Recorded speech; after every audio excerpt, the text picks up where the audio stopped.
Assalamualaikum warahmatullahi wabarakatuh.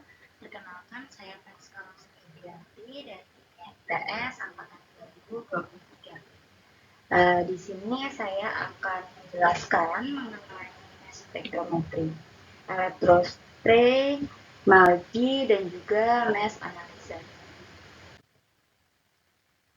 Mass spektrometri atau biasa disingkat dengan MS adalah teknik analisis yang digunakan untuk mengidentifikasi dan juga mengukur massa suatu molekul.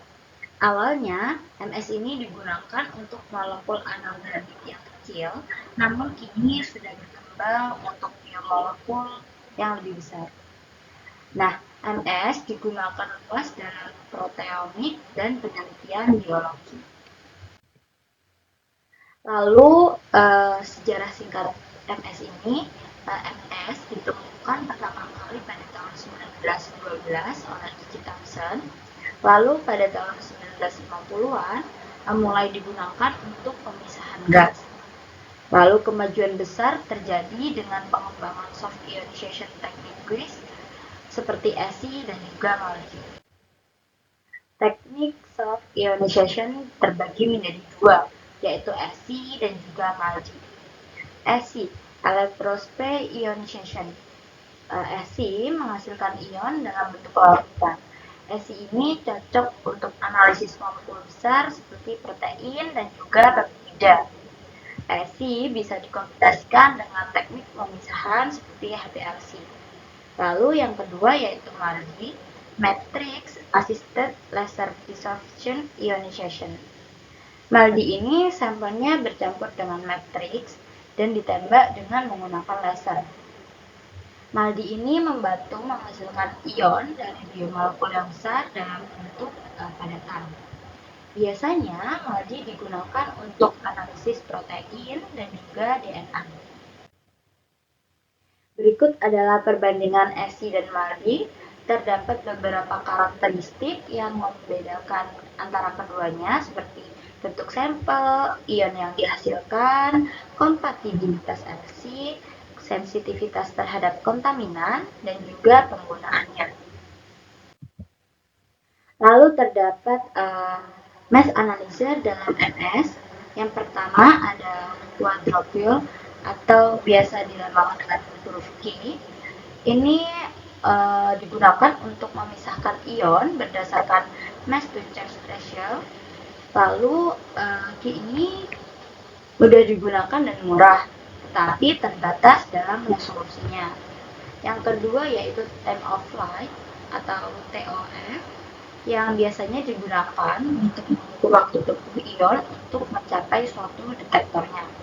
Lalu TOF ini memiliki resolusi yang lebih tinggi dan juga cakupan massa yang lebih luas. Lalu yang ketiga yaitu gabungan antara Q dan TOF. Kombinasi ini digunakan untuk meningkatkan sensitivitas dan juga resolusi. Lalu terdapat teknik mass spektrometri. Teknik ini memungkinkan analisis berulang untuk mendapatkan informasi struktur molekul. Menggunakan dua atau lebih mass analyzer untuk meningkatkan akurasi identifikasi. Biasanya sering digunakan dalam identifikasi protein dan juga metabolik. Lalu apa saja sih aplikasi yang menggunakan mass spektrometri? Yang pertama pastinya di bidang proteomi. Biasanya digunakan untuk mengidentifikasi protein dalam sel dan juga jaringan. Yang kedua ada di bidang forensik, biasanya digunakan untuk menganalisis jejak zat dalam kasus kriminal. Yang ketiga yaitu di bidang farmasi. Seperti yang kita tahu, farmasi pasti berhubungan dengan obat-obatan yang nantinya digunakan untuk menentukan struktur dan juga pemurnian suatu obat. Dan yang terakhir atau yang keempat di bidang kesehatan dan juga biomedis. Biasanya digunakan untuk mendeteksi biomarker suatu penyakit. Lalu terdapat keunggulan dan keterbatasan mass spektrometri. Keunggulannya yaitu sangat sensitif. Jadi, mass spectrometry ini dapat mengidentifikasi molekul dalam jumlah yang kecil. Lalu dapat digunakan untuk berbagai jenis molekul dan juga metode non-destruktif untuk beberapa sampel. Lalu untuk keterbatasannya, mass spectrometry ini mahal dan juga membutuhkan operator yang terlatih. Hasilnya dapat dipengaruhi oleh kontaminasi dan juga interpretasi data kompleks. Lalu kesimpulannya yaitu mass spectrometry adalah teknik analisis yang penting dalam proteomik, farmasi, forensik, dan juga biomedis. Dua metode ionisasi utama yaitu ESI dan juga MALDI memungkinkan analisis berbagai biomolekul dengan keunggulannya masing-masing. Pemilihan mass analisis seperti Q, TOF, ataupun gabungan antara keduanya menentukan akurasi dan juga resolusi terhadap analisis. Lalu tandem